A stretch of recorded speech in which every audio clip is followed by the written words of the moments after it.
It's the Full Court Press with Eric Frandsen and Jason Walker. Welcome back to the to the show that we're doing right now. Following the local teams, breaking down the biggest games with in-depth analysis and team interviews. There's going to be much higher expectations, sense of awareness of what we bring to the table.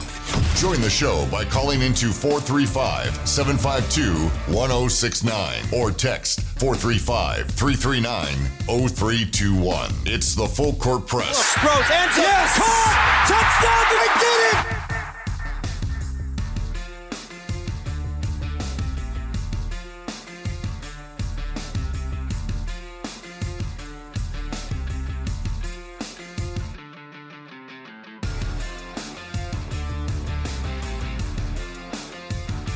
Good afternoon, everybody. Welcome to the Full Court Press. An unfortunately shortened edition of the Full Court Press. We will only be on for, a half hour or so, give or take. We will be giving way to Skyview basketball as their game against Chelia High School begins at about 4:40. I believe that's the scheduled time. Pre-game 4:30, 4:25. We'll be keeping an eye on that. So we'll have a couple of segments, and the second segment will end when Skyview begins. So we'll be on our toes there, and picked probably the worst possible day to have a shortened show. Eric, I was tallying up the list of topics that we have about 25 minutes to cover. We've got Utah State against Santa Clara yesterday. Utah Jazz beating the New York Knicks. Keontae George suffering an injury. Taylor Hendricks having a pretty good game. He was plus 25. Utah State announcing a series with the University of Utah in football. The Mountain West Conference opponents, the full kind of schedule is released, not the dates, but the opponents and home and away matchups. And then reports that Oregon State and Washington State may join the Mountain West in basketball. 25 minutes. Yeah. Ready, set, go. And go. Let's start with Utah State going up against Santa Clara, the 84-82 win. It was, I don't know, when you look at the box score, if you just took out the score and said, all right, Eric, I'm going to tell you all the things that happened in this game, a bunch of the key stats, like, field goal percentage. Utah State shoots 37% from the field. Santa Clara shoots 57%. Right there, you'd probably say, you look also, hey, Great Osborne, your leading scorer, averaging just under 20 and 10 on the season. He's going to shoot 3 of 15 from the field. He's only going to score 9 points. He's going to have 5 turnovers. Like, you throw a lot of those stats out there, and honestly, what would you think the score would have been in that scenario? Oh, yeah, I would have thought that Utah State really struggled. And probably would have lost by 15 points probably. At least. Yeah, at least. Like, I went through and I was looking back, how many times have the Aggies had a game where they shoot that poorly? Their opponent shoots pretty well, because obviously there's plenty of games where the Aggies shoot poorly, but so does their opponent. And that creates, your 55, 56 games. So I looked back to the database they have can only track these kind of things since 2010, so that's kind of the marker I'm using. So since 2010, in games where Utah State shot worse than 40% and their opponent shot better than 50%, so I had to drag the parameters up a little bit because there weren't enough games to showcase what a difference this was. But under those parameters, Utah State was 0-14. Hadn't won a game since 2010. When they shoot worse than 40, their opponent shoots better than 50. Yeah, unreal. And then besides, as a team not shooting very well, we were talking about this earlier in the week. Mason Falslev, he's a top 25 guy in field goal percentage. Great Osabar, he's real close. He's like 26. So he's within range of top 25. So you have two guys who are shooting, on average, about 64% from the field. And combined, they went, 4 of 18? Yeah. They both really, really struggled. Yeah, and Mason didn't end up playing a whole lot of minutes. I guess he only played 17. He ended up giving way to a lot of Ian Martinez minutes, and also Josh Uduje, who played decent amount of minutes, and perhaps most importantly, Max Agbunk-Polo is probably the guy that got subbed in for him a lot, because he comes off the bench but played 35 minutes. I think the Aggies just really needed his size in this game. And he obviously played it big. I mean, I know he went 4 of 12, but he grabbed 7 rebounds. Several of those were offensive rebounds. He hit 2 3-pointers in the first half. He ended up missing the next 3 he took, but still hit a couple of threes, which helped the Aggies stick around in that first half and stabilize things. Right, and it signaled to Santa Clara that they have to respect the outside shot, that there's somebody who will take that shot and can make it rather than just stuff the box with all their big guys, which was making it tough for Mason and really kind of made it tough for Great as well. Yeah, tricky game. Let's go to the Full Court Press text line. I have a lot of texts coming in. If you guys want to join this shortened show, we'll be going until about 4:25, 4:30 today. You can text 435-339-0321. Starting with 2444. We got a long one. Great win by the Aggies at Santa Clara last night. Martinez and Brown hit some clutch buckets down the stretch to seal the win.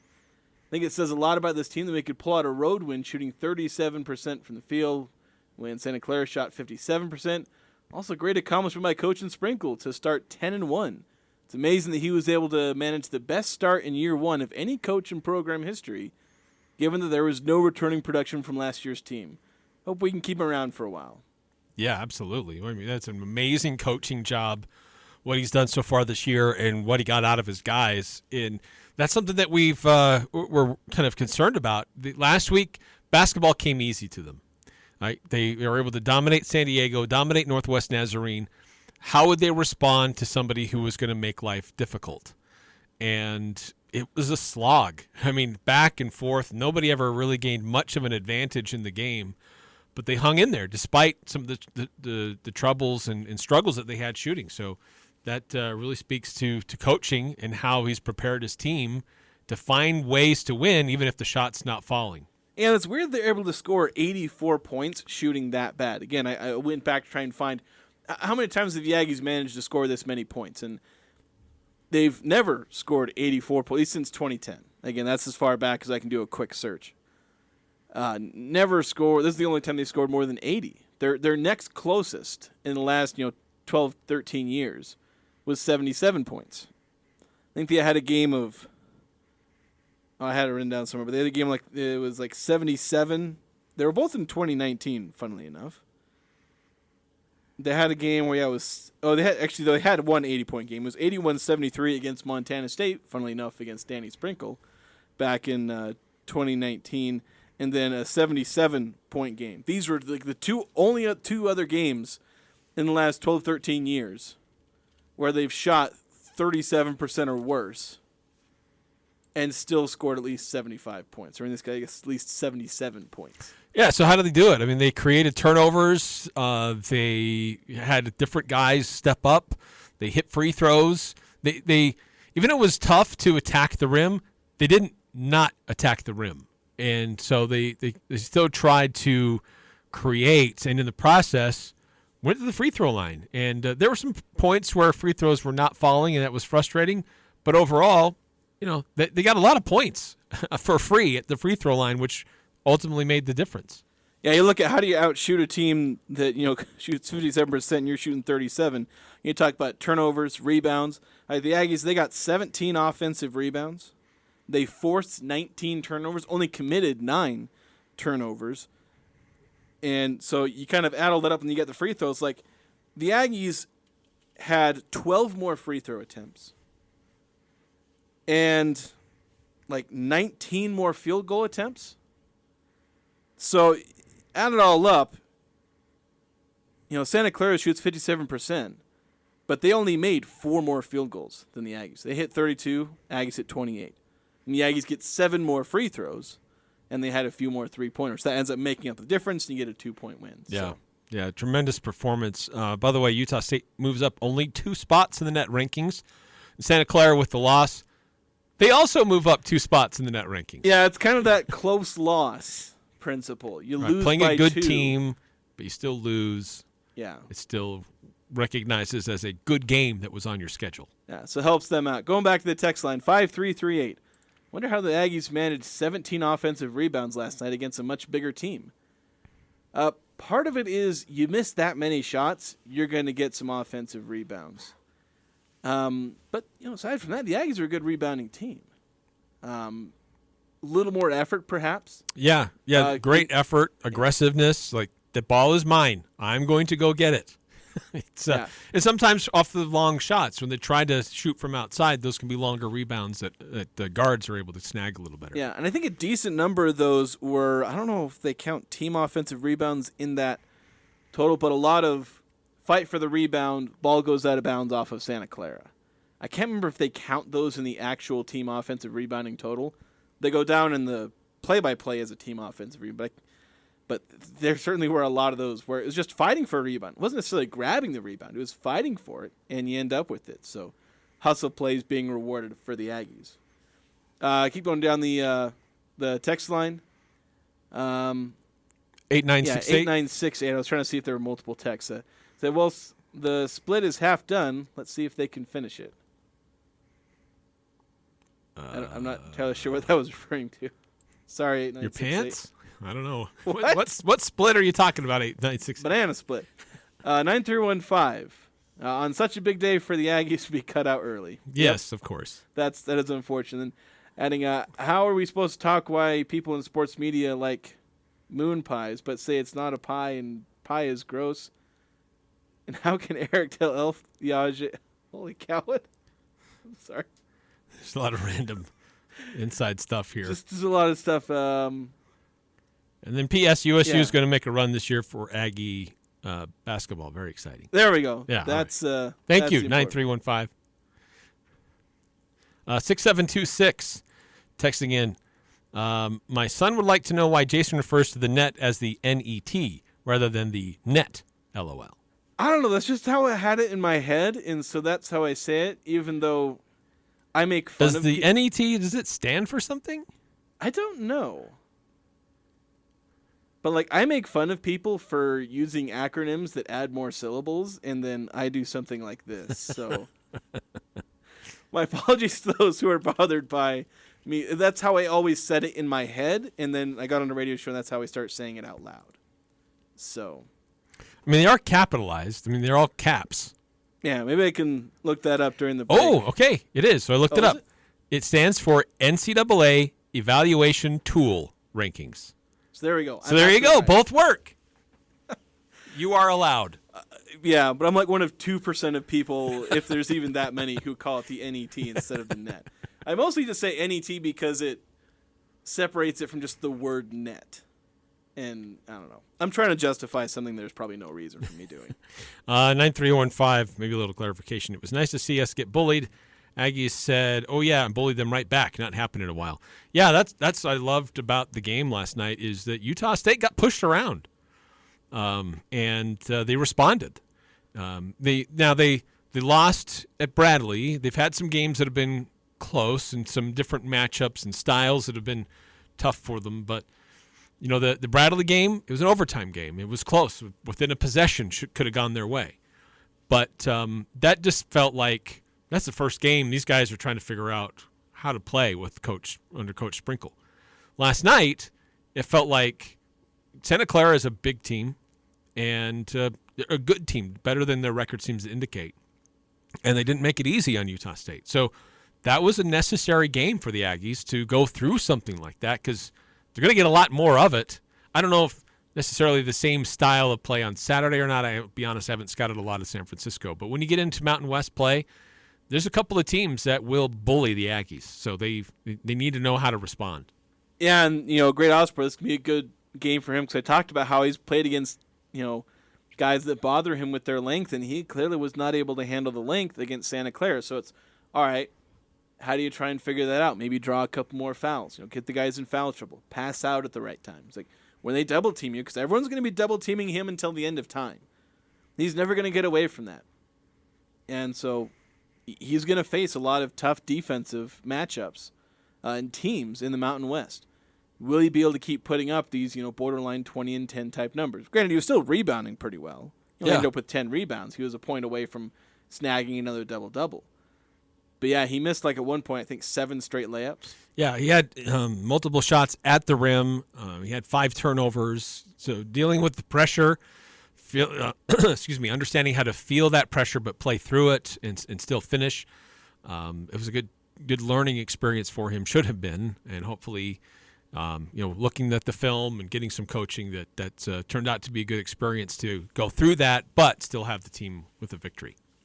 8968 on the text line said you said on your show that a split in these games would be great, and okay, so I have to talk about splitting the games between Santa Clara and San Francisco. If they did that, then it would at the very least be a decent result. Yes. So if there is a split that happens, and I'm not convinced anymore that Utah State might lose on Saturday, but if there was going to be a split, last night was a game you had to win. Yeah. I mean, it would be great on the resume if they can win on Saturday too, but you don't want to lose that game on the road to what was it, 160 or something like that, 130? I can't now remember what. I think they were 141. They might have 137. Yeah, I think they might have slipped into the 130s after I'd checked the day before or so. But yeah, you wouldn't want a loss there. It wouldn't be a killer loss. Right. It's not an embarrassing loss. But yeah, you didn't want to go 0-2 this week because then you get the feeling that maybe you're getting a little bit exposed. Even with some decent wins already on the resume, you want to at least get one of these two games. And yeah, they can get both of them, very easily. They're going to be a lot closer to home in this quote-unquote neutral site game at the Delta Center. But it will be another stiff test. 9-5. Next, another text. Great, having a rough game was good because the rest of the team found out we don't just need one standout player to win. And yeah, the Aggies got, Ian Martinez had a career game, 28 points. That's career best for him. He was single-handedly carrying the offense. Oh, he was fantastic. Like you talk about the rest of the team shooting 37%. Martinez went 8 of 12. He was fantastic, and how, late in the game, under a minute and a half to go, and he's sent to the free throw line multiple times. And especially with less than a minute to go, just calmly knocks him down to keep Utah State on the front end of the lead instead of having to play from behind and having a little bit more pressure, and just always being able to keep Utah State just a hair ahead of Santa Clara. And Darius Brown was just magnificent as well. Yeah, he was another guy. He didn't have the same spectacular shooting night, but he goes 8 of 19, which is a respectable percentage. 3 of 7 from 3. And it was more like timely shots. He was hitting a big three here. Just understanding the flow of the game, and when they needed a bucket or they needed points, it seemed like Darius Brown always found a way, either himself or finding the right guy to get that point on the board. Yeah, and a big sequence he really helped with was, it was like 70-66, I think, and there was, 5 minutes or so left. And Darius Brown hits a long two. It was end of the shot clock, just had to take a shot, puts it up. I mean, his back foot might have been on the three-point line, and nails the jumper. Gets a steal on the next possession, passes it to Ian Martinez, because who else? Right. He goes up, gets a wide-open layup, and they tied the game at 70. Santa Clara has to call a timeout. Momentum began shifting towards the Aggies. They actually took a lead, 72-70 after that timeout, and they actually never gave up the lead after that. So, quick little burst. It was just a 4-0 burst, but a lot of it from Darius Brown. Obviously, Ian Martinez playing a role there, and just clutch moments. Those little clutch moments here or there. You mentioned the free throws at the end of the game. Ian Martinez hit a massive three-pointer. Put the Aggies up I think it was 78, 72. I think it put them up by, or was it 77? They put them up by 5 with a three-pointer. And then Santa Clara hit a shot to bring it back to 3, and then Darius Brown brought it back to 5. And none of those shots iced the game, but it kept Santa Clara at arm's reach. They kept making those plays. And then, of course, defensively, they didn't really make the plays because Santa Clara kept making shots. Yeah, and they had some Ole defense on one play that was a little frustrating, but at least they were able to still make points, whether at the free throw line or at the rim, to continue to keep up with what Santa Clara was doing to try to get into the game. Yeah, and that was obviously just massive. We do need to take a break. Skyview against Shelley should be coming up soon. I don't think the stream has started yet. I don't know if they're still setting up, but that game is scheduled to start at 4:40. So we're going to take a break, and then we're going to have to shift focus. I know we could keep talking about this game and a lot of the great things, but we want to get to some of the other big news that's happening. So we're going to take a break. We'll be back, and we'll talk about Utah State football, some announcements regarding scheduling for the Aggies. Big announcements. Yeah, big announcements. That'll be up next here on the Full Court Press. Hi, I'm Jay Broadbent with Alpine Home Medical. I'd like to invite you to learn more about us. Since 1997, we've been Utah's premier one-stop shop for home medical equipment. What sets us apart at Alpine Home Medical is the superior level of customer service. We provide home oxygen, CPAPs, wheelchairs, scooters, breast pumps, and so much more. Come on down and get to know us. Alpine Home Medical, we bring wellness home. Visit alpinehomemedical.com. Happy holidays from the entire team at Adams Wealth Advisors. As we celebrate the joy of this season, it's also time to plan for a financially sound future. Wondering about tax strategies or required investment distributions? Adams Wealth Advisors has the answers. The Adams Wealth team is here to guide you through any complexities and ensure a prosperous new year. Happy holidays from Adams Wealth Advisors, where achieving your financial goals is their mission. Call today to schedule an appointment, 752-1702, or search Adams Wealth Advisors online. Advanced Heating and Air Conditioning and Advanced Fireplace and Stoves send out a big thank you to local residents who donated to their food drive this year. Advanced Heating and Advanced Fireplace were able to donate hundreds of pounds of food to local organizations, thanks in part to your donations. And remember, if you need your heating unit or fireplace service before it gets Cache Valley cold, call 752-7272. Thank you from the Advanced team for making their canned food drive for local families a success. Security. It's the most precious thing you can give your home, especially if it's guaranteed. No cheap locks, no weak keys, no inadequate hardware, just the expertise and precision and security. Beezer Lock and Key believes there's no place like a safe home, and no home safer than one secured by them. It may seem they only sell locks and keys, but what they really sell is peace of mind. Search Beezer Lock and Key or go to 4th North and 1st West and just add confidence. Hello, Cache Valley. This is Tom Hale at Blue Sky Restoration, formerly ARS. Remember, got a mess? Call ARS. We want to let you know that here at Blue Sky, we still have the same great staff, we provide the same excellent service, and are ready to help you in your time of need with water mitigation, mold remediation, or a fire. Thank you for trusting our staff and myself for over 35 years with your disaster needs, and we will continue to be here for you. From Blue Sky Restoration to you and yours, we wish you the safest and happiest holidays. This is Justin Hamilton, and all of us at Cafe Sabor wish you and your family a safe and happy holiday. For the entire month of December, with every $25 gift card purchase, you will receive a $5 card for free. Great food. It's the perfect gift for family, friends, or coworkers. Purchase a $25 gift card and get $5 additional for free. Happy holidays from all of us at Cafe Sabor.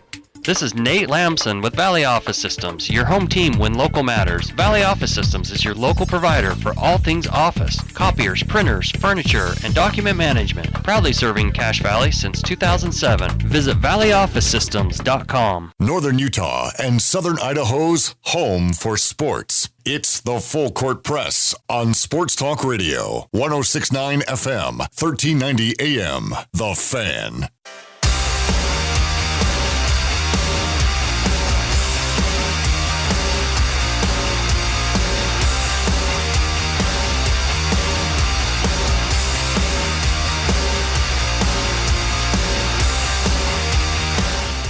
Welcome back to the Full Court Press. Jason Walker with Eric Frandsen on a shortened show. Just a bit of an update because Skyview basketball, they're taking over for us. That's why the show is going to be a lot shorter than normal. The update we got is that there's a game before Skyview's matchup with Shelley is what we'll be turning over to. That game, less than a minute to go. It's within 10 points, so maybe one of the teams could foul, but it should be over shortly. But then they've got like 15 minutes of warm-up. So yeah, then there's a transition time between games where the two teams that just finished get off the court, and then the teams coming up next come back on and run through some drills to warm up and they'll transition. begin. The pregame should begin during that obviously 15-minute warm-up. So what we're going to be doing is we're just going to go until we've got the countdown. It'll show up. And so we'll have a bit of warning. Hopefully I notice it before things start. But we'll turn it over to John Newbold once we get the heads up. And so it'll probably be fairly sudden. But it's unfortunate because we've got a lot to talk about today. We just talked about what was a thrilling win for Utah State at Santa Clara, winning 84-82. But a lot of news this morning involving Utah State football. First, an announcement kind of early in the morning that and we had a texter that was saying there were rumors, and I kind of heard some of these rumors that there was there's going to be a scheduling agreement with Utah and Utah State, that they would restart a series that hasn't been played since 2015. It's the longest gap that this series has ever seen. I mean, as far as I know, like ever since both teams were consistently playing football, so like since the early 1900s, they played a game every year for like 115-ish years. Been a very, very long time. Yeah, and then rich tradition. Yeah, and then they had a 1 year gap in like 2014, played in 2015, haven't played since then. So a lot of tradition kind of being lost. And a lot of it had to do with conference realignment. But the Aggies will play the University of Utah, and Utah will come here. It'll be a 2-for-1 agreement, stretching over like 7 years. Yeah, a long period of time. It's not going to be an every year thing. Utah State will host Utah next year, and it'll be on, I think it was September 14th. The dates were all announced, so there'll be one game next year.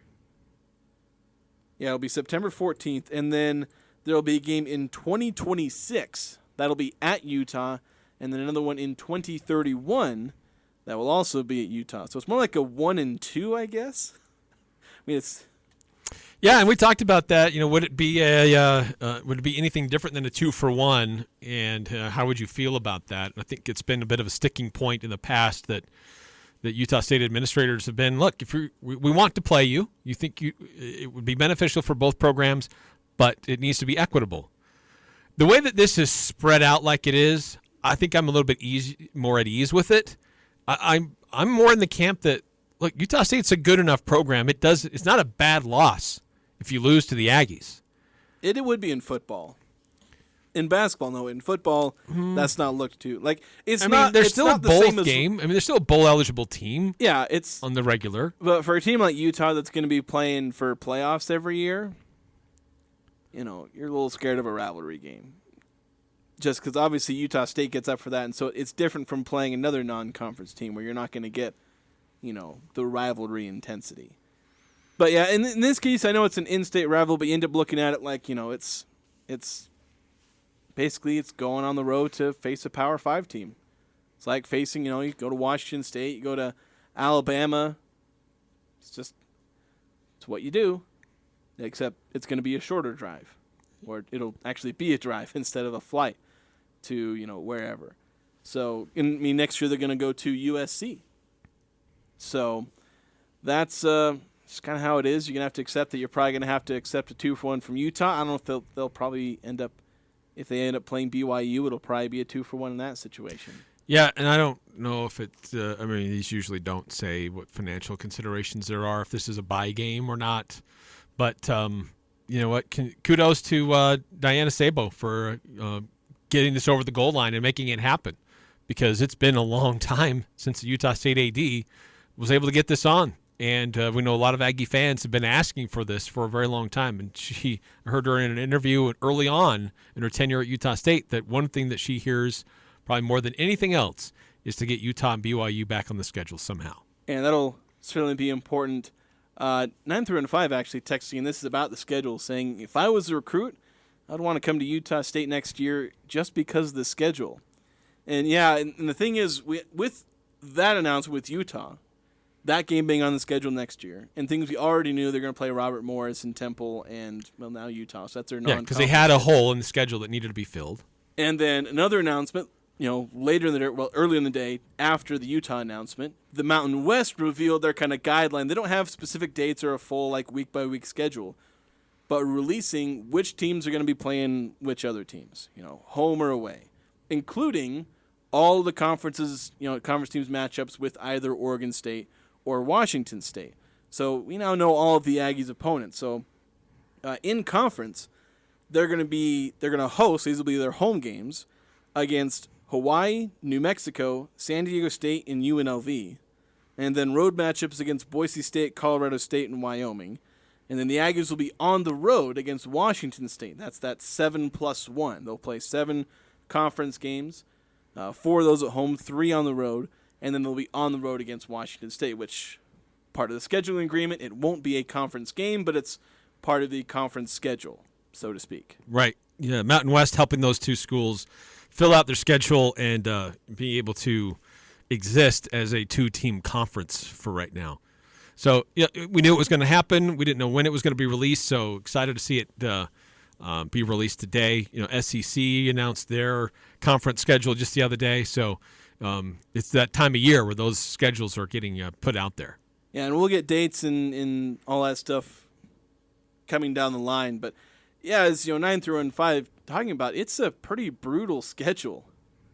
It's you got Mountain West Conference champion, the runner-up. Wyoming's a tough game. New Mexico kind of up and coming. San Diego State, they may be on the rebound from a bad year with the new coach. Washington State, obviously not a slouch as a program. So and plus you got USC and Utah on the schedule, and Temple's not bad either. So there's only a couple of games you look at that and you say, yeah, I'm really confident they're going to win that. Like games you pen in as wins. There's like one. That's the FCS game, and maybe New Mexico, probably New Mexico. Well, but it's also a year where Utah State has a lot of great talent coming back. Yeah. And so they're an improved team next year over what happened this year, we would assume. And so it'd be fun to see them up to the task of going through that kind of a schedule. Yeah, it will be. I think we'll see a much improved Aggies team against a much improved schedule. So the question is, if the Aggies go 6-6 next year, you'd say that team is definitely better than this year's team? Much more challenging schedule. Yeah. So even though the record's the same, they accomplished more. Yeah, you end up beating better teams. You'd think. They have to. There's only a handful of teams in there that aren't very good. Yeah, uncertainties is how well Danielson's going to do at Boise State. Wyoming just elevated an assistant. Bronco Mendenhall is new in New Mexico. Well, how much will he be able to install what he likes to do, and will he even have the talent to do it? And Sean Lewis, same thing at San Diego State. The total mind shift with the Aztecs going from an defensive-focused team to an offensive-focused team. So there's some things that will be challenging, but I think there's some opportunities for Utah State as well. Yeah, it'll be a big opportunity, and I mean, if you want to be super optimistic, I wouldn't say this myself, but if you want to be ultra optimistic, this is the resume that, the kind of schedule that if Utah State was ever trying to get itself into the playoff, this is the kind of schedule it would have to play. Yeah, true. I don't know if next year's team is good enough to have a playoff-type season against this schedule, but this is the kind of thing you want to see overall. Right, this is kind of schedule that will turn heads, that will get votes if you can go through and pick up a lot of wins. Yeah. And we talk about, returning talent. The Aggies got a couple of commits today. They got commits from a defensive tackle and two defensive linemen, basically. One's a defensive tackle, one's a defensive end. One coming from Golden West. So the Aggies, I think, have 3 commits from that junior college, which that happens a lot. They had several from, New Mexico Military Institute last year. They go to, the one really good junior college, and they get, 2 or 3 recruits. They did that with a couple of places. So they're just continually adding more and more talent. Both of those guys, productive defensive linemen. And so the hype is growing. Although they do lose Cooper Jones, the running back and return specialist. Well, he's graduating. But his name in the portal. Oh, does he have a year left? I thought he was graduating. Well, that's what I saw on the Twitter today. Utah State's Cooper Jones has entered the portal, was a second-team All-Mountain West punt returner, entering as a grad transfer. I guess he does have a year left. I mean, the thing is that he didn't play a ton. He got, beat out for the punt returner spot, and he only took a handful of snaps at running back. But, like to see him go somewhere where he can get a little bit more time. Yeah, I don't. That's one of those where I don't fault the guy for putting his name in the portal. He got replaced by Micah Davis in his play. Terrell Vaughn, he had 3 great running backs ahead of him. He wasn't seeing opportunities to play. Big heart, loved to watch him play, but it just wasn't happening at USU. So I don't begrudge him at all for trying to find an opportunity somewhere else. Yeah, and so, if you look at the portal so far, what the Aggies have lost, they've lost, 6 of these 7 guys that we know of that have entered in the portal. I'll have to update my transfer tracker, but 6 of the 7 are guys the kind of guys you expect to enter the portal because they're just not getting playing time. Like, those are the guys that have entered the portal. You have Devin Dye, obviously that hurts. That's a starting guy, one of your top guys. Honorable mention All Mountain West. Yeah. That hurts. That burns. But when most of your, transfers are guys that aren't playing a ton, you can kind of live with that. But you're going to have to because that's what everyone deals with every year. But yeah, a couple of the guys they added, the two guys I mentioned, Braden Bailey, he's the defensive tackle. He had 9 tackles for loss, 3 sacks last year. He's the guy from Golden West. CJ Nesmith, he's a 6'5", 230-pound defensive end, had 7 sacks with Fullerton College. So you look at a lot of the guys they're adding, it's a bunch of defensive linemen, some defensive backs, some linebackers. They're really trying to bolster that defense, especially the front 7, and then obviously replacing what they're losing through graduation and through the transfer portal. Guys like Michael Anyanwu, Devin Dye, Xavier Steele. So, and then obviously they keep adding offensive linemen. So, like to see like what we're seeing out of the recruiting, and then they're going to need a lot of improvements because, as we said, they are playing an absolutely brutal schedule. Yeah, they are. By the way, also some positive news for Hale Motuapuaka. Announced today that he has accepted an invitation to play in the Orlando Hula Bowl. And so he'll get to play there in Orlando, Florida. I'm trying to see when it is. I don't remember the date. But anyway, it's coming up after the end of the regular the bowl season and things like that. Is that different from like the Senior Bowl and what they do there? I don't know. I'm wondering if Holly's trying to do at the next level because it's like an all-star game. Yeah, well, that's what the Senior Bowl is too, kind of.